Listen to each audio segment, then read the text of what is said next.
everybody. Welcome back. I'm very excited to have my next guest on the show. I always love having current law enforcement professionals on the show, and you're going to love this guy. Detective Mike Weber has over 40 years of law enforcement experience, and he's on the show. Mike, how you doing, brother? Good. How are you? I am doing fantastic. Thank you for being on the show, my friend. And I always start out the show, especially when I have Leos on, who've been doing it a long time. Well, I guess it doesn't matter how long they've been doing it. I always ask one question. You might know what I'm going to ask. What made you get into law enforcement? You're gonna love this. What was the catalyst, buddy?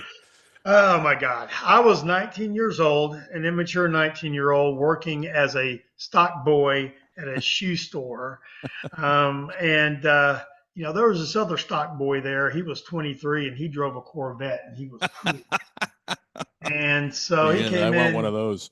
and he came in one day and he said, hey, guess what? I'm going to go to the police academy. I'm going to be a police officer. And, all I knew about police is they gave me tickets. I'm like, oh, why you want to do that? They give people tickets.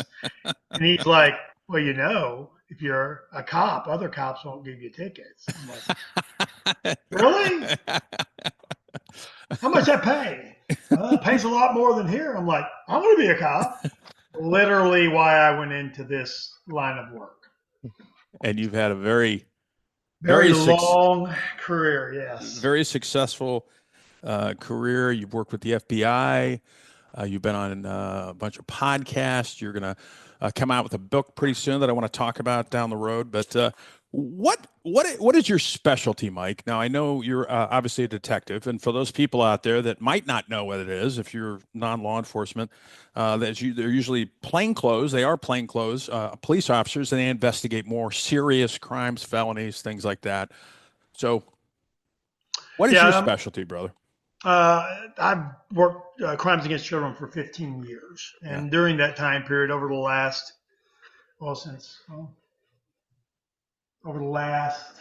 since 2009, I have developed a specialty in something called, that viewers may know as Munchausen by proxy, which is better called medical child abuse. Mm-hmm. And what that is, for those who don't know, is when a caregiver, usually a mother, intentionally, very key word, exaggerates, falsifies, or induces illness in an otherwise healthy child. And what I want to get across to your audience is while it is a mental health condition, much like pedophilia is a mental health condition, both are in the DSM. Pedophilia, interestingly enough, has been in the DSM since 1952. This abuse has been in there since 2013. And this abuse in the DSM is called factitious disorder imposed on another. The DSM is a diagnostic and statistical manual of mental illness. While both pedophilia and this are, sorry, I hope you're editing this.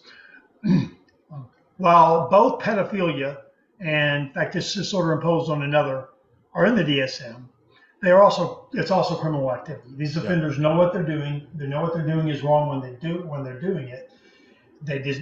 These offenders in medical child abuse demonstrate that by just a pattern of deceit that when you start to do these long investigations just pop out. You just can't miss them if you're doing the investigation properly. Yeah. And it's intentional, and it's long-term torture of the child, and using the medical establishment as the instrument to commit that torture. Yeah, and I was gonna ask you, Mike, and I'm glad you clarified the intentionality behind it, because I'm sure you've seen many defenses come forward over the years saying, well, I have a mental health condition, so I can't control myself, so that's my defense. But like you said, like any investigation, like any serious crime, that deep dive into the nut and bolts of it is going to determine whether or not somebody has the mental intent. They actually knew what they were doing. So, but yeah, I mean, I can imagine you've had those defenses, right, before? I haven't in my cases because I investigate the case to kind of quash that defense. And when you, especially if you can get these offenders in an interview room Absolutely.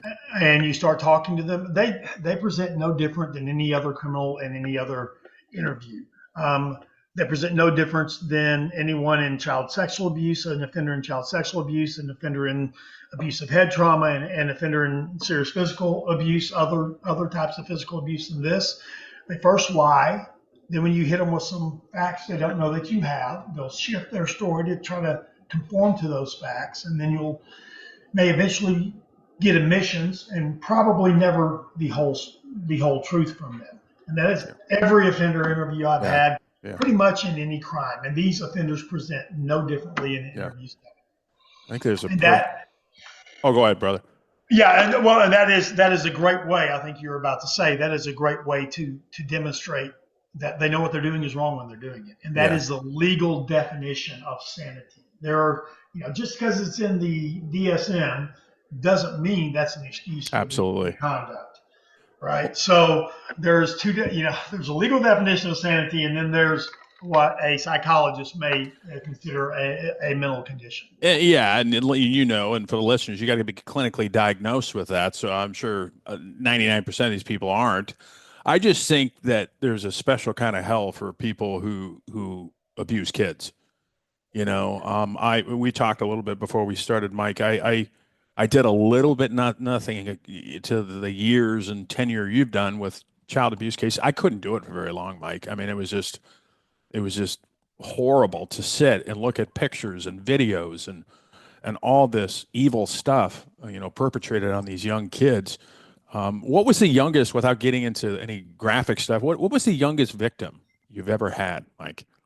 Oh, gosh. I go most recently, I worked a capital murder case on a 4-month-old.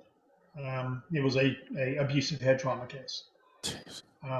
And I don't know how graphic you want me to get on here, but the back of that baby's skull was basically caved in a V shape.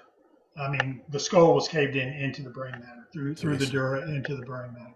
Jesus. Now, Mike, I got to ask, and we talked a little bit before we started again. These cases, I mean, do they ever get to you? Do you ever see some of these cases and go, and I know you don't have kids, you said, which that helps, but do they ever bother you to where you have really problems, these, bad dreams, stuff like that, any kind of trauma? No, I sleep pretty good at night. I focus on a positive resolution in the case. Yeah. More than I do on those things. Do they affect me? I guess in some ways they do, but I'm pretty good at putting those aside. Yeah. What affects me more than anything is when people in power don't do their jobs to hold people accountable, or don't do their, or that type of situation is what really gnaws at me. Yeah, that's a great segue into what I want to talk to you about now. I mean, I was in law enforcement for over 2 decades. You've been doing it a hell of a lot longer than I have, and what I'm seeing in behavioral health now is not with every client that comes to the door. And again, I work for Shatterproof with FHE Health, and it's a, first responder only program. About half the clients are, they always bring up, agency betrayal and, command staff betrayal. And if you don't know what that means, that's just what it means, that the command staff is not taking care of their troops. They're kind of stabbing them in the back at the betterment of their own career. That's real, Mike. Some people don't think it. Absolutely. Yeah. And in my situation, kind of my career, I started a small agency, left to go to a slightly bigger agency, left to go to Arlington Police Department, a very, very big agency. Retired from Arlington at 23 years and went to a local DA's office. Left that office when that office, that's an elected position, DA. And when we elected someone that was had those issues, that way in that administration, 90%, not over 90% of the office left, and I left also. So, While it has been my biggest stressor, if it becomes too much of a stressor for me, I get out of that situation. I will tell, and look, I don't have kids. I don't have a family, Yeah. so I don't have that pressure on me. But I'm going to tell you guys out there, if you're in that situation, find a way to get out of it. Do Okay. not sit there because it's going to affect your family life negatively. I believe. What do I know? I've never been married, right? But that's just my No, but belief. that's good advice. Why stay? I mean, it's not, I mean, there's always options out there. And I should have prefaced before we started talking about this that this is not an indictment on every law enforcement agency out there, sheriff's department, PD, state, federal agencies, because there's a lot of good agencies out there that take care of their troops. We're just talking about the ones that don't. And there's a lot of bad leadership out there. Not everybody's a bad leader, but I agree with you. If you're unhappy, you're going to bring it home. If you're unhappy at work, you're going to bring it home. And that's when problems are going to start to happen. It's going to affect your mental health. You can start drinking, all that stuff. So I agree with you 100%, Mike. Yeah. Sometimes you have to step down in order to step back up again. And Well, and go ahead, brother. no. No, I was just going to say there's always options. Yeah, there's definitely always options, and some of my biggest stressors uh, in doing what I do currently and with my specialty is I have to educate people on what this is consistently. Probably the worst profession on in dealing with medical child abuse and Munchausen by proxy, the worst profession, in my opinion, is the legal profession. They don't know what it is. They don't know how to deal with it. Mm-hmm. And criminal attorneys, the last thing they want to do is try something unfamiliar and something scary to them that they don't think they can win, especially if you have a DA's office that has a culture of we only want to try cases we can win, Mm-hmm. right? I've worked for I've worked for a DA's office when I first went there that had a very good culture of do what's right. If you take a loss, you take a loss. Mm-hmm. And then I watched that culture change to you better win or you're going to get fired. Mm-hmm. And again, that's why I left that culture and went somewhere else. But it is challenging with my specialty because a lot of times attorneys don't want to learn from a police officer. Yeah, I can see that. You know what I mean? There Yeah. is that out there, and they don't think you have anything that you can teach them. Even though I've worked like over, gosh, at this point, probably investigated over 60 reports of this. I was going to say, so you're an expert. Just since 2011, just since 2019, I filed 11 of these cases in one Texas county of this form of child abuse. We just got a conviction for 60 years on one of these cases. Are you considered an expert in the eyes of the court, Mike? I mean, you got to be. I mean, I've testified as an expert okay. in Tarrant County Family Court several times on this abuse. Yeah. I've given expert testimony, I should say. Yeah. In family court several times on this abuse in Tarrant County. I'm a member of the American Professional Society on the Abuse of Children's Munchausen by Proxy Task Force. I co-authored the best practice guidelines with 18 or 19 other experts in this abuse that have a lot more fancy letters behind their name than I do, and they asked me to co-author that paper. And I wrote the article for the FBI Law Enforcement Bulletin Journal on it, and I've been peer review published 3 times. So I'm not bragging here, but yes, I am.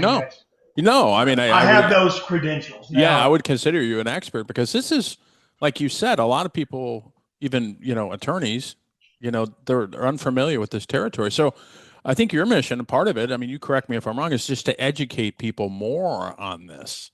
Absolutely. And, the last articles published on this abuse in the Juvenile and Family Court Journal were published in 1990. Oh, wow. A lot has changed. I was going to say. I mean, in a falsification case on this abuse, the way you would do that is you take your child to a doctor and you simply lie about the medical conditions in your child. But you got to know what medical conditions to lie, what symptoms to present to the doctor to get what you want. If you were going to do that in 1992 and you didn't have any medical background, what would you have to do? You have to go to the library. You have to put in time and you have to study. Now it's a 2-minute Google search to find the symptoms you want to present a certain disease. And a doctor sees a kid for 15 minutes. They rely on the history of the parent. That's what makes it so easy. They rely on the history of the parent, and they follow that history down a path that is going to lead to a false diagnosis. Dr. Jamie Kaufman, who cooks children's, my child abuse pediatrician, told me when I first started this, if a doctor gets a bad medical history, they're going to give a bad diagnosis every time. And these offenders also pick. They're very good at picking certain things that are very hard to medically test for, which is why we see the same thing in all the cases that we see: feeding tubes, seizure disorder, apnea, food allergies. You see all of these markers in each and every case, and they are just red flags. You still have to do the work. You still have to examine all the medical records and do a bunch of other stuff. But you start to see a pattern emerge with these offenders. And I used to think they had a playbook out there somewhere. The internet. Right. They probably got forums on these things. You know that. I mean, they probably got like dark web stuff or whatever. Well, I think the main thing is they're just researching things that are hard to medically test for, and they all come across the same thing. Yeah. Now, how prevalent do you think this is, Mike? I mean, it's just scratching the surface or what? Well, the best study we have on prevalency was done at Seattle Children's a couple of years ago. And in that study, they looked at around 170 cases of this abuse, a historical study over a 5-year time period, just out of their gastroenterology department. And that's gut issues, right? Stomach issues. And they were able to identify, of those 170, they were able to confirm 65 of those cases were medical child abuse cases. Another 32 were unable to be confirmed one way or the other. And this is just medical people looking at the medical record. Yeah. Right. So in one area. As cops, if we choose to, we can do so much to confirm this abuse. Yeah. So much. I mean, they're not going out and talking to family members and friends. They're not getting social media accounts. They're not getting cell phones. They're not getting computers to search. They're not getting any of these items that we as police officers can and only us can do. And I talked to Dr. Carol Jenny, one of the authors on that study, who's also on the ABSAC committee with me. And Dr. Jenny asked her, how many police investigations did you have? How many of these cases do you have active police investigation in? She said one. One case out of 65. Wow. And it's probably because they had video. Yeah. Yeah. Jeez. I mean, that's just scary. That's just scary, man. And that's around 13 cases a year at Seattle Children's.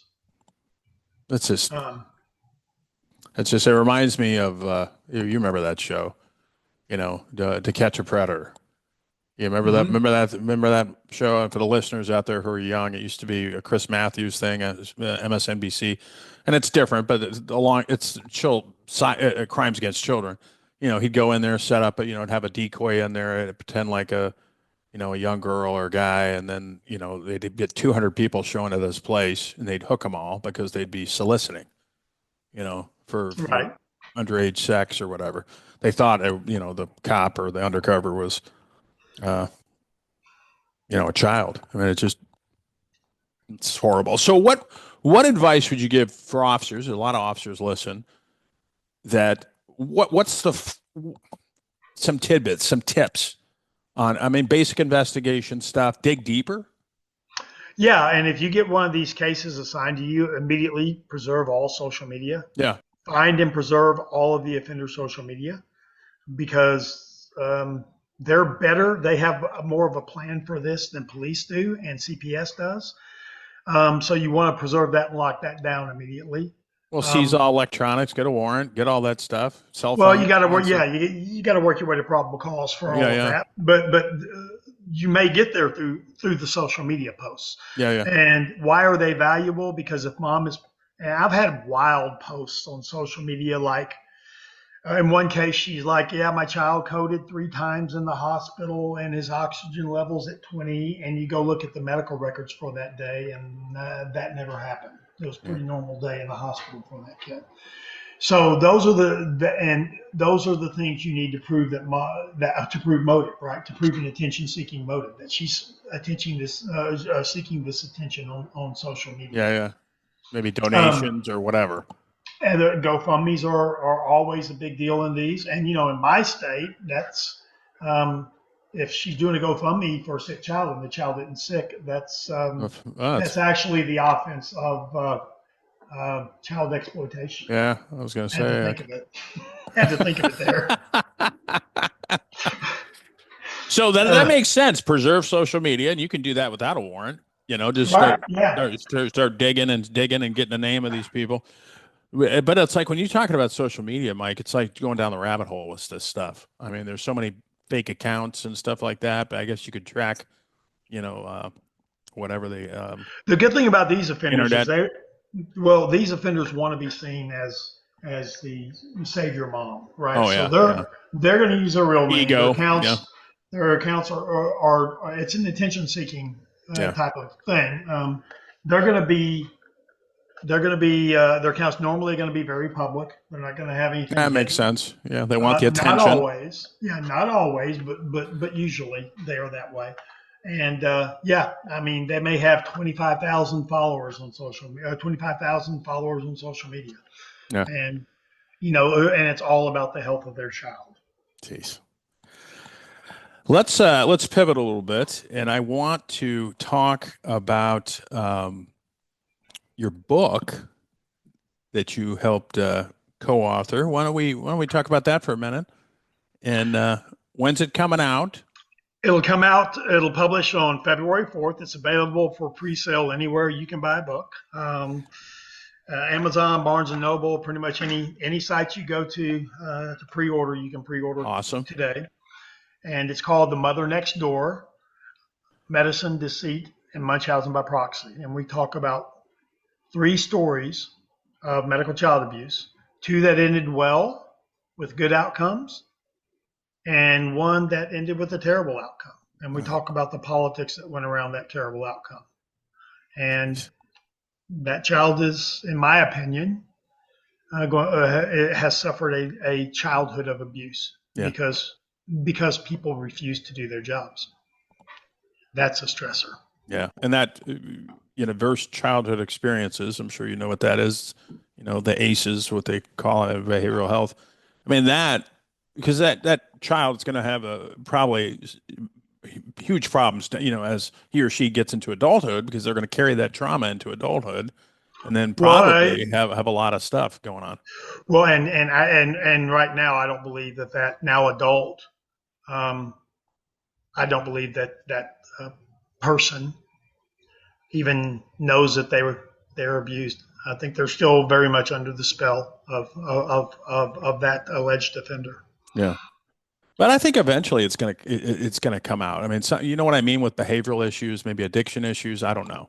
You know what I mean? Yeah, well, definitely addiction issues with the amount of medication that kid was on. Yeah. So go ahead, brother.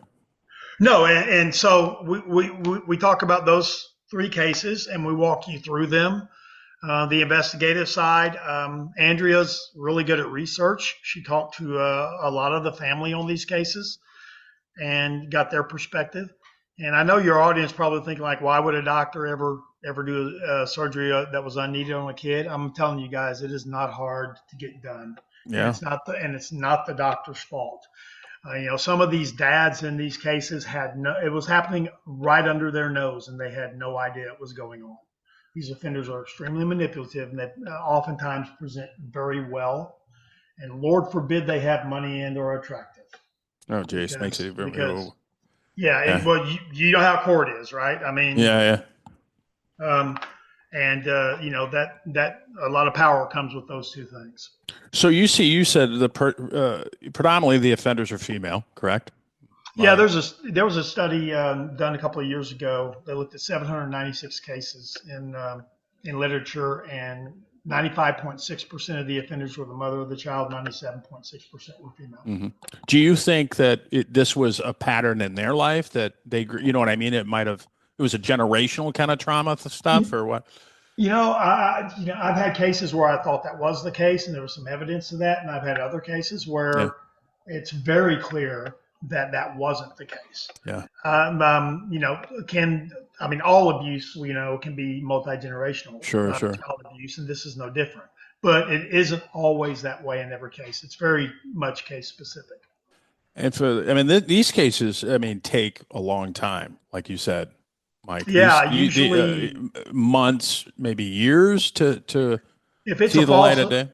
Yeah, if it's a falsification case, I'm probably looking at least a 6-month investigation. Yeah, and then I like when you get in here. I remember one of the things I learned as a detective was, what's better than a good confession. And one of the lead investigators told me this years ago, a good lie, because you can punch holes through a lie all day long and just back people into a corner, but and oftentimes that leads in confession. Yeah, exactly. And I used to love doing interrogations and stuff, and there's an art, that, Mike. To get them in there, and because ultimately that's what you want, is you want a voluntary confession. But so what's next besides the book, Mike? You've been on shows. I mentioned the shows you've been on too.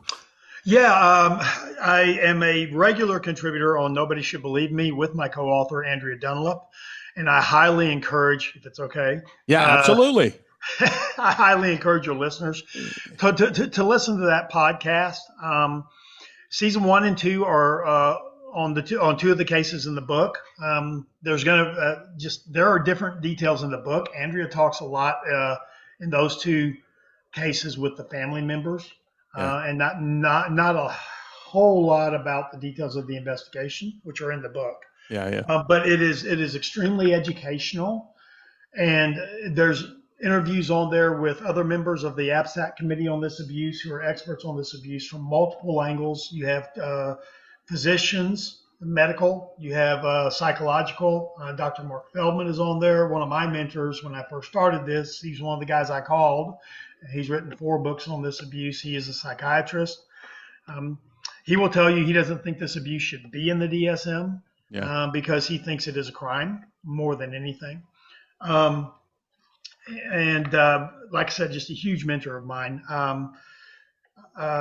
There's interviews with Beatrice Yorker and Mary Sanders about offender treatment and how that is highly likely to be unsuccessful. It's very similar to sex offender treatment. I was going to say, you got to tell the whole truth about everything you did, and these offenders rarely do that. And you have to admit guilt. So it's about that. She also goes over some controversial cases after those first 2 seasons. The Kowalski case, made a big deal about it. Take Care of Maya, which was on Netflix. Please don't watch it. It's a lie and it's propaganda. I've read documents on that case, and they left out everything that showed that she could even remotely be guilty. They left everything out of that case. The scary thing about that is a jury awarded. You don't want to go into this. Too long. It's okay. Too long. That's okay, buddy. Let's just you can cut this off. Let's just say if you watched, I'll put it this way: if you watched the Take Care of Maya, quote, documentary, end quote, it's a fictional movie. But if you watch that, please listen to season 3 of the podcast. Nobody Should Believe Me, to get the true facts of that case and to see what they lied to you about. Okay. Love it. And everything for the listener out there is going to be linked up in the show notes. Now, the last thing I'm going to ask you, Mike, and then I'm going to ask how people can find you, is I always ask Leos, who very successful law enforcement officers like you, what advice, or maybe you probably get this, are you giving people that want to become a cop? Given all we've talked about, obviously difficulty in some of these investigations, what you do, the crap that a lot of cops, not every cop, has to deal with, like the command staff and agency betrayal. What advice would you give somebody trying to get into law enforcement right now? You're going to hate my answer. No, go ahead, brother. It's yours. My Floor answer yours. is don't. Become Go a into- fireman. Go into another profession currently. Now, if your heart is set on it Yeah. and you want to do this job, you need to do your research on the department that you are going to go into this work as. If you are a qualified applicant, you right now can name where you want to work, because everyone is hurting for cops, because no one wants to do this job anymore. Yeah. Thank you, media and politicians. Yeah. But if you're dead set on it, talk to people, patrol level people at that agency. Yeah. Find Go on out. ride-alongs. Go on Yeah, ride-alongs. go on ride-alongs. Find out how ask questions about the administration. Ask them if they back their officers. Find out if it's a good place to work or not before you go there. That's the advice I would give you if you're dead set on it. Yeah, and the line troops are going to tell you the truth. The people on the street, Right. the people that are doing the work, the sergeants, the corporals, depending on the structure, they're going to tell you the no BS, because they're on the street, not, so they're the ones dealing with it. So don't go to a recruiting booth and ask. Oh, no. Investigations. Last time I went to a recruiting booth, I was jumping out of airplanes with the Army. I'm still hunting after my recruiter. He lied to me. Oh, be in the 82nd. Those guys don't do anything. That is their job, right? It's to get you to sign up. Mike, how do people find you, brother? If people want to reach out to you, how do they find you? And I also want to say that I offer training on this abuse. Yeah, I was going to say. Every discipline that touches it. And you can find me at MikeWeberConsulting.com. That's Weber with one B. And I do training for police. I do training for CPS, medical, child advocacy. Advocacy? Thank you. Child advocacy centers. I only say it like 18 times a day. I do trainings for them quite a bit. I just did a training up in Chicago for Lurie's Children's. I did another one for the State Child Advocacy Center in Alaska. Beautiful trip. Yeah. And so, I offer these trainings, and we go over from stem to stern. When it lands on your desk, how do you investigate this? What do you do? What do you do with this? Amazing. And how to get it to a successful criminal filing and prosecution for the prosecutors that are interested. Yeah. Well, Mike Weber, I want to bring you back on the show before you when it comes to the launch of the book, brother, because I really want to have you back on. Sure, that'd be great. So we can get you, get some ears in front of this and eyes. Mike Weber, God bless you, brother. Thank you for doing the job as long as you have, my friend. And we didn't mention, but you're going to retire in 3 months. 3 months, January 24th. Congratulations, sir. A Thank long you. and distinguished career. Your specialty is very much needed, unfortunately, but you're doing God's work, brother. And I appreciate it. And thank you so much, my friend. And it was a pleasure having you on the show. And I want to get you back on before the book launches, brother. All right, great. I'd love to come back. And everything is going to be linked up in the show notes, folks. Thank you so much. Take care.